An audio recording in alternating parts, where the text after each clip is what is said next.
Hello everyone, today we're going to be reading Alice in Wonderland out of this Disney Storybook collection. Here is the cover. Who do we think these characters are there? Have we maybe heard of Alice in Wonderland before? It's pretty popular. Do we know what it's about? Maybe we've heard something about it before? Let's find out. Alice in Wonderland. One beautiful spring day, a young girl named Alice sat by the river listening to her sister read aloud from a history book. But Alice wasn't really listening. She was playing with her cat, Dina, and daydreaming. The sun was bright and the air was warm. Soon Alice began to close her eyes. She no longer heard her sister's voice. Suddenly, a large white rabbit dashed by. Alice jumped up. The rabbit was wearing a waistcoat and bow tie and was carrying a huge pocket watch. "I'm late! I'm late for a very important date," the white rabbit muttered as he went along. Alice went chasing after him, but stopped short at a rabbit hole. The rabbit scuttled down the hole. Here's Alice and the rabbit. What do we think Alice is going to do? Thinking he might be late for something fun, like a party, Alice followed him. Suddenly, she stumbled and fell head over heels into the hole. But instead of falling faster, she began falling slower and slower until she was floating. How do you think this made Alice feel, with all this strange stuff happening? What would you feel if that was happening to you?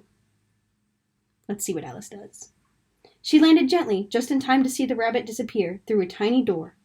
Alice was too big to follow him. The doorknob suggested she try the bottle on the table, which said, "Drink me." Alice drank and drank. With every sip, she got smaller and smaller. When she was ready to open the doorknob told her that he was locked. Then he suggested she try a cookie from the box labeled "Eat Me." Alice did, and she began to grow. Soon she was crying giant tears. The doorknob told her to drink again. She grew smaller and smaller until she could float right through the keyhole.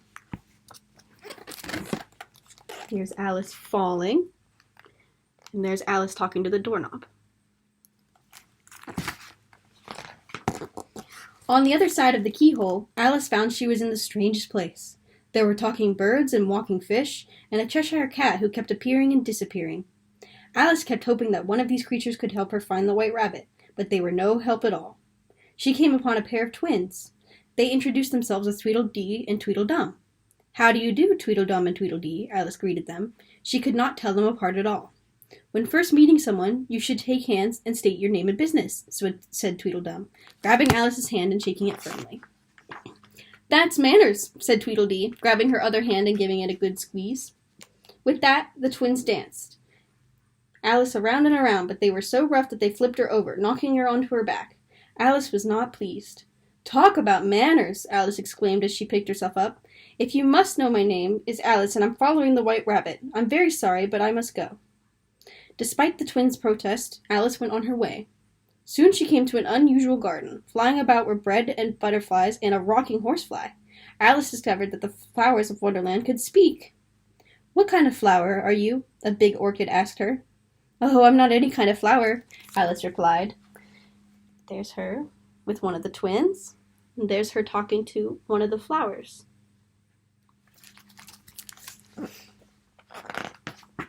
"Why, no fragrance at all," added another flower, sniffing her. Alice did not know what to make of this. "Just as I suspected," a rose cried. "She's nothing but a common weed." The rose turned her back on Alice. "Leave," shouted the flowers. "We don't want you in our lovely garden." They pointed to the way out. Feeling very upset, Alice was forced to run away. Then, nearby, Alice saw a familiar grin up in a tree. It was the Cheshire Cat. She asked if he'd seen the white rabbit. "No," replied the cat, "but if I were looking for him, I'd ask the Mad Hatter." And with that, the cat began to disappear.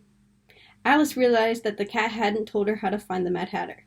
She walked along and saw two road signs pointing in the same direction. One read Mad Hatter, and the other read March Hare.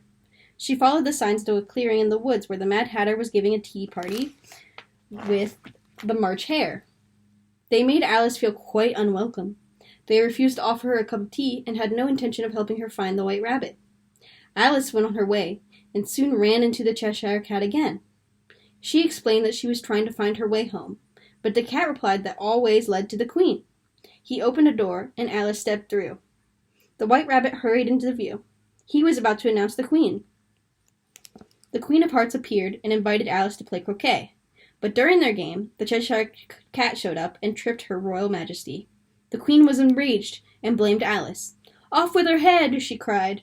There was a mad chase, and Alice ran through Wonderland to get away. Suddenly, Alice awoke on the riverbank. "You've been dreaming," her sister said. Alice looked around, but didn't see any strange-looking creatures. All she saw was her sister, the old history book, and Dina, her kitten, and that was just fine with Alice. Here she is, back home with her cat and sister. What was your favorite part of that story? Have you ever been lost before, somewhere strange? I hope you enjoyed that story. I had fun reading it to you. Have a great day.